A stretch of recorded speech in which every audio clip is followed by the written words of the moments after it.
Guys, welcome back ulit sa ating channel. Bali dun sa previous video natin ay nag-repair tayo ng brake master. Ano? So linagyan natin siya ng repair kit na galing sa F5A na brake master. No? So sa video na to guys ay ibe-bench test natin siya. Kasi kapag fully empty yung ating brake master ng brake fluid, ang ginagawa ko bago ko siya ikabit dun sa ating multicab ay bine-bench test natin. Tapos, dito sa setup guys, malalaman natin kung ano yung epekto ng hangin doon sa loob ng ating brake system. Ano? So, ito yung setup ko, explain ko sa inyo. So guys, dito sa setup ay gumamit ako ng dalawang syringe. Bali, ito yung representation ng ating brake piston. Tapos, ito halimbawa yung ating brake pads. No? So, ikakabit ko lang to dito sa ating brake master. Ayan. So, tanggalin lang to. Ayan.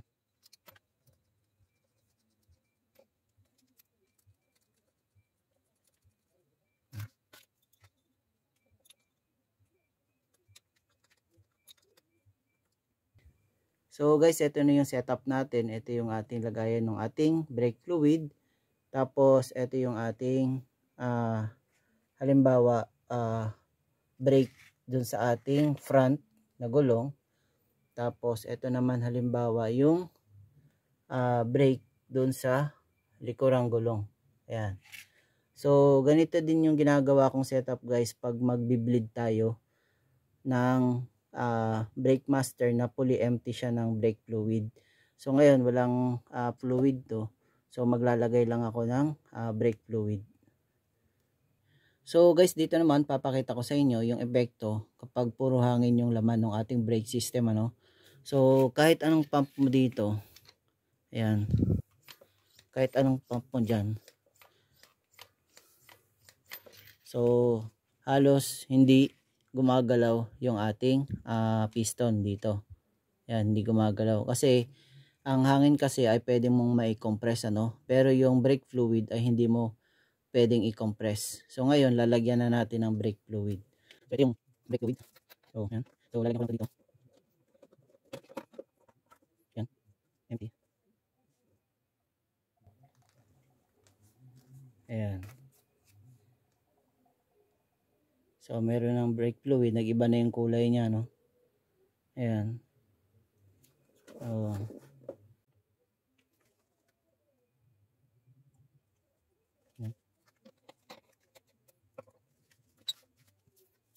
So, so dito guys, meron ng brake fluid ito. At saka ito. Ayan, no? So, meron na tayong brake fluid. Tapos, dito, ayan, sa primary piston, wala pa. Tapos, ang position nito dito. Tapos, dito naman sa secondary, wala pa rin, ano? Iba, wala pang, hindi pa nagbago yung kulay niya. Tapos, naka zero position pa yung ating syringe. Ayan. So, dito guys, pag ipapump ko to, ito yung good example kapag may hangin yung inyong brake line. So, ayan, ipapump ko siya, no? Ayan, ipapump ko lang siya. Ayan, dito. Gamit lang ito. Ayan.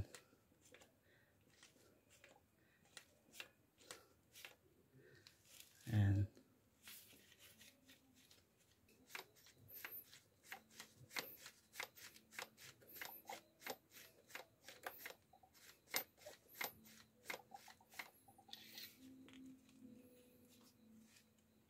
So guys, ito yung problema kapag hindi kayo nag-bleed, ano, pag bagong repair inyong brake master.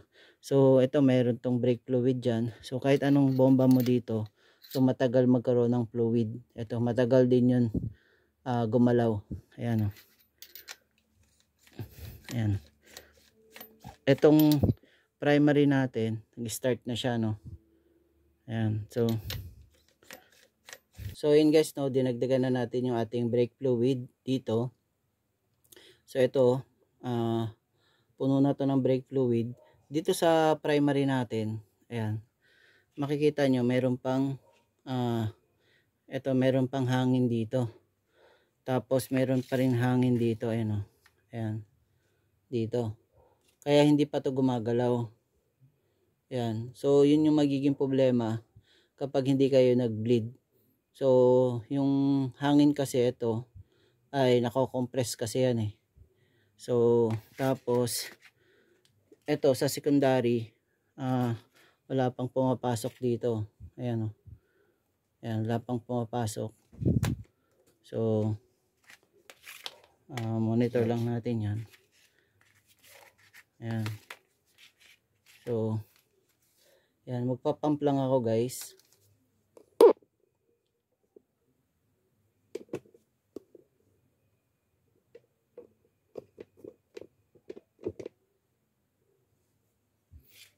Ayan. So, yan guys, magpapump lang ako ano.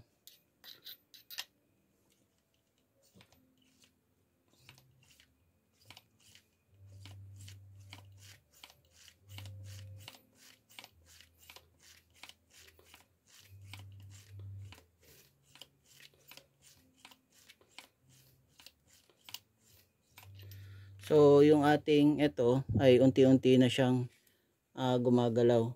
Yung dito niya. Pero yung isa, ayan, nandito pa rin siya sa position yan. So, hindi pa rin siya gumagalaw.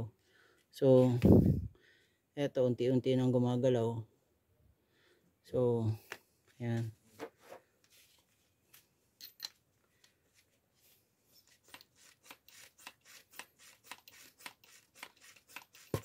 Yun. So nakita nyo, nag-pop na siya kasi halos konti na lang yung air pocket na nandito sa linya niya. Ito na lang. Ayan. At saka ito. Yun nandito banda. So ayan. Nag-move na siya. Yung isa natin, hindi pa. So, hindi kasi tayo nag-bleed dito sa ating setup. So, pinakita ko sa inyo kung ano yung magiging epekto pag hindi tayo nag-bleed ano. So matagal yung pumping. Tapos yun nga, dito sa ang nauna ay yung primary line natin. So iyan ko lang to guys.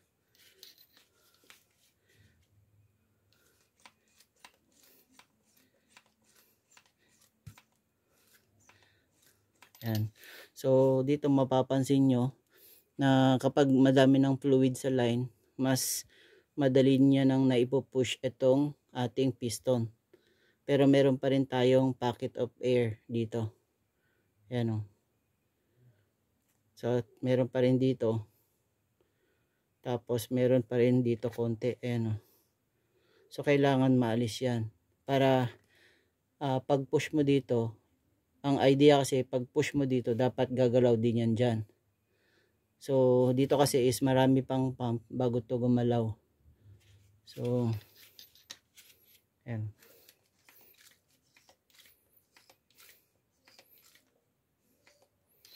Ayan. So meron pa ring hangin dito konti. Ayan. At saka dito, ayan o. May hangin pang konti dito.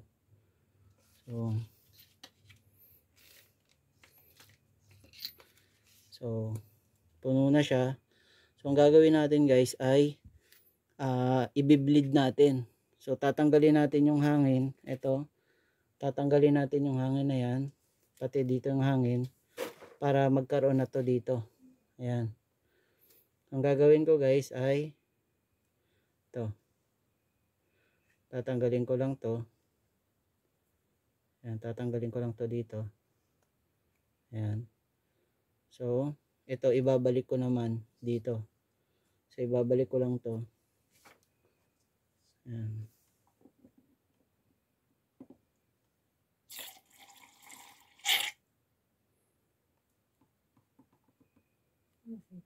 Tapos kakabit ko lang ulit to guys.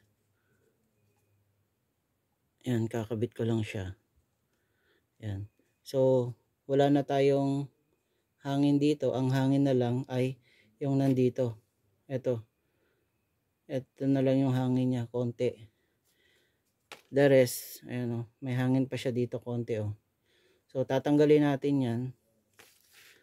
Tapos eto, hindi pa to nabibleed yung secondary piston natin. So ang idea guys, pag walang hangin, bawat push mo dito, dapat magre-response yung ating piston. Ayan. Ayan. So, nag-response siya, no? Ayan.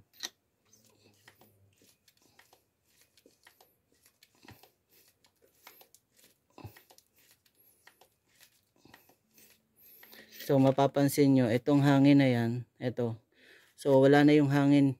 Yung hangin dito ay lumipat na dito. Ito, yung kulay puti na yan. Ito. Itong puti na yan, ayan. Itong hangin na yan, galing yan dito. Ayan. So, ngayon, ay tatanggalin natin to. Ayan, tatanggalin natin yan para pumunta dito sa loob. Mapapansin nyo ay halos wala ng hangin, no? Ayan. So, ayan, tatanggalin natin to dito. Ito. Ito. Itong hangin na yan. Ayan.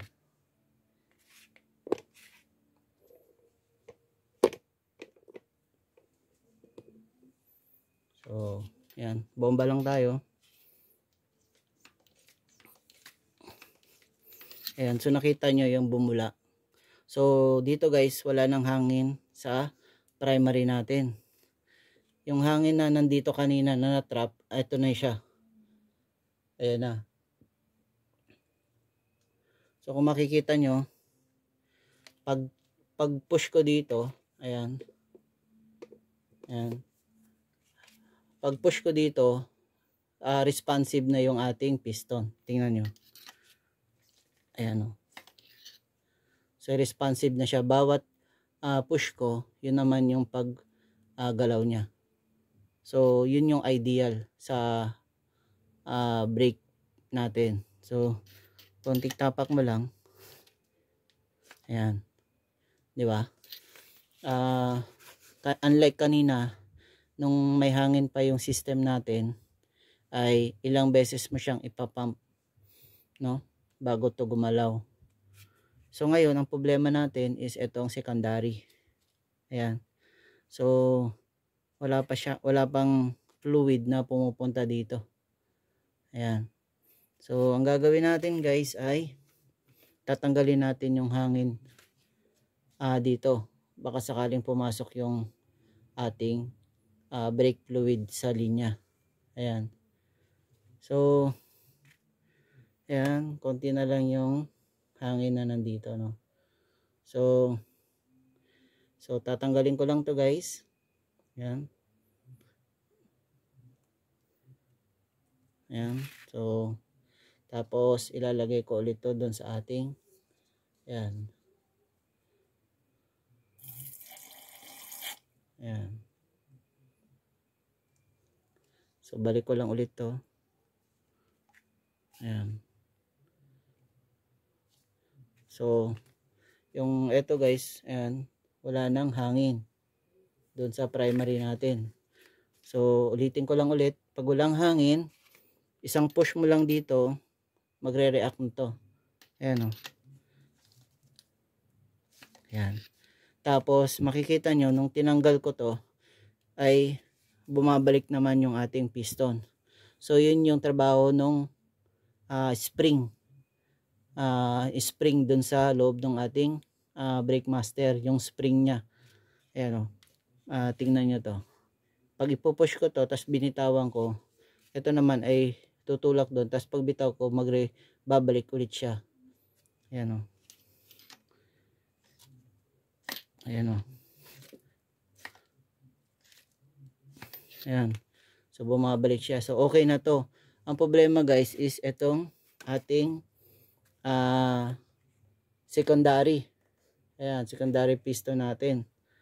Ayan, so ang ginagawa ko guys dito ay binibilid nga natin to. So kailangan natin tanggalin yung hangin dito kasi kung hindi natin to tatanggalin, ayan, ang mangyayari, ang magkakaroon lang ng ang gumagana lang na brake is yung harapang gulong. Ayan, so bibilid lang natin to. Ang ginagawa ko dito ay yun, Ganun natin to. Ayan. Ayan. Nakikita nyo dito. Ayan, nag-react na to. Ayan. So, nagkaroon na ng fluid. Ito. Pero hindi naman nabawasan yung fluid dito sa ating primary line. Walang hangin siya, no. Tapos yung ating ayan. Bali, ito na yung fluid niya. Umakyat na dito. Kasi yun yung sinimulate natin na nag-bleed tayo, no. Tapos may hangin pa siya dito, ano. Ayan, so dito may fluid na, ito wala pa. Ito hangin yan. Pero dito sa ating primary ay buo pa rin siya, walang hangin. Ayan. So yun yung ang ginawa natin guys ay ito, yung secondary, nag-bleed tayo. Yung pamamaraan ng pag-bleed natin ay hinigop natin. Ito, hinigop natin siya. Ayan. So make it sure lang na hindi empty yung ating lagayan ng brake fluid. Ayan. So mapapansin nyo, although meron ng brake fluid dito, ayan, pero may hangin pa rin dito sa part na yan, ay titingnan natin kung magre-react ba to pag ipupush natin to. Ayan o. Ayan, pag ano ko yan. Ayan. So papush ko siya. Ayan. Ayan. So mapapansin nyo, kahit na meron ng brake fluid dito sa secondary natin, hindi pa rin siya nagre-react dahil nga meron pa siyang hangin. Ayan, dito may hangin pa siya. So yun yung epekto. Ito nag-react na kasi wala nang hangin dito eh. Wala nang hangin. Ayan o.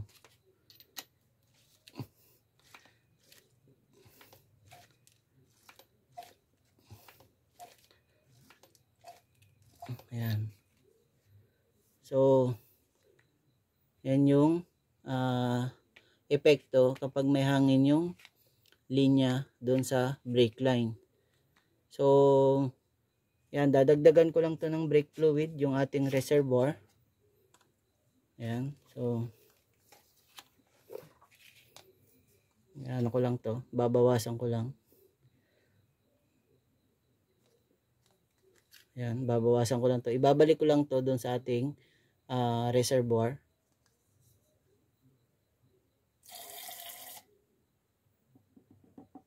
Ayan.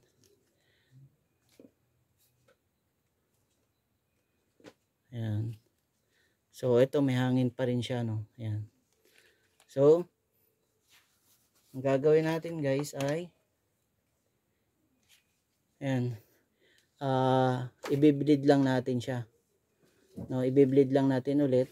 So tatanggalin ko lang to. Ayan. Ayan, tinanggal ko lang yan. Tapos so mapapansin nyo dito guys ay ayan, meron pa rin siyang hangin dito, no. Ayan, may hangin pa rin siya dito. Tapos ayan, so lalagay ko lang to dito. Ayan. So ayan. So i-bleed ko pa rin siya. So hindi ko to tinatapakan para lang tanggalin, higupin. Ayan, oh.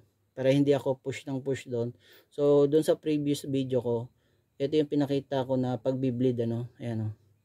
So hihigupin mo siya. Ayan, hihigupin mo. Tapos makikita nyo dito, etong part na to, ayan, na meron pang hangin. Ayan. Ayan. Ayan. Ayan. So ito, gumagalaw to. Ayan. Tapos tanggalin ko lang to. Tapos ibabalik ko lang to dun sa ating, ayan, ibabalik ko lang to.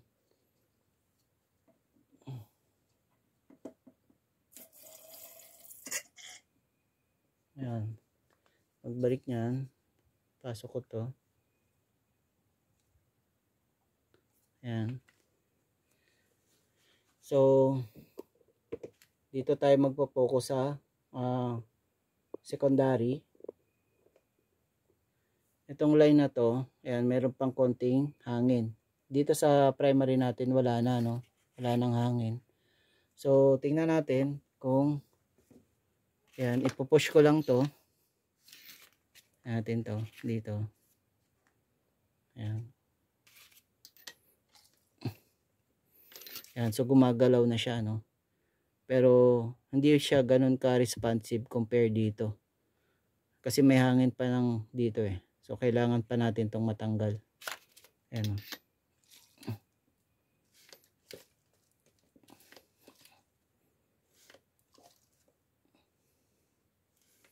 Ayan.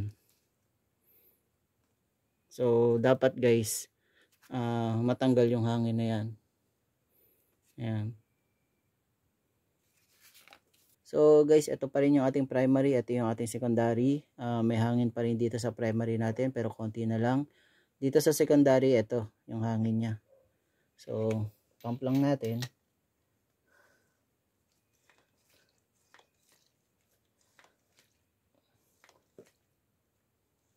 Ayan. So make it sure na meron pa rin fluid yung ating reservoir na, no? Ayan, so meron pa rin hangin dito. Ayan. So ang gagawin ko guys ay tatanggalin ko lang to, tapos ilalagay ko doon sa ayan. So di naman tutulo yan. Ayan.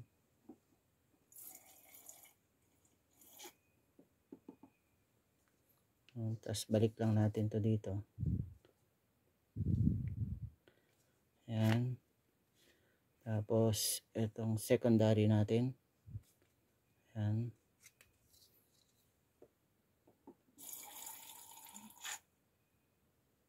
Ayan. Balik lang natin.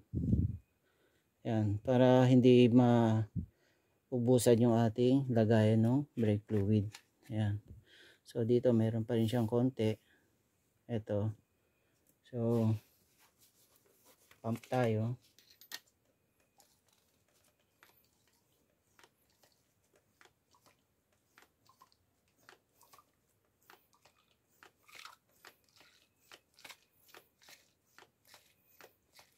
Ayan.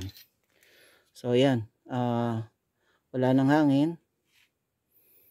So yung hangin dun sa secondary natin ay nandito na. Ito. So natanggal natin siya. Ayan, ito na. Ito. Ayan, oh.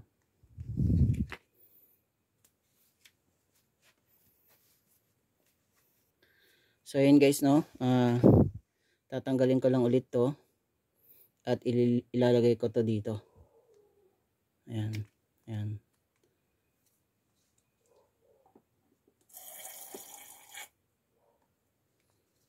Ayan.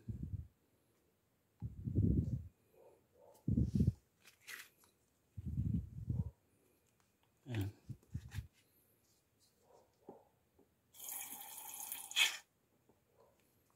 Ayan. So ayan. Ito yung primary natin, ito yung secondary. So ayan.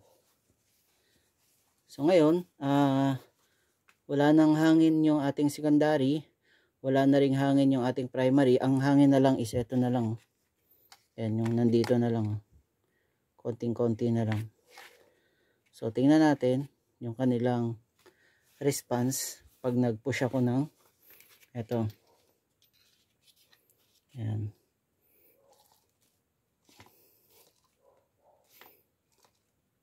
Ayan.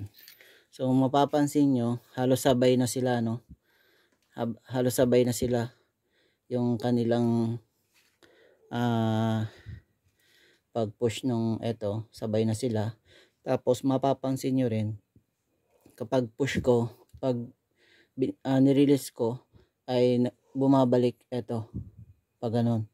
So yun yung trabaho ng spring na nandito sa loob ng ating brake master. Ayan. So ulitin ko lang. Ayan. Ayan. So, okay na to. Ganito din yung procedure na ginagawa ko pag magbe-bench, bleeding ako. So, ayan, hinahayaan ko lang na ganito, make it sure na wala tong hangin. Ayan. Tapos, pag inilagay ko na to sa multicab, ay isa-isa lang. Ito muna, tapos ito. So, sigurado ako na okay na yung ating brake master. So, nagpa-pump siya. Both yung primary at saka secondary. So, yun lang yun guys. Salamat.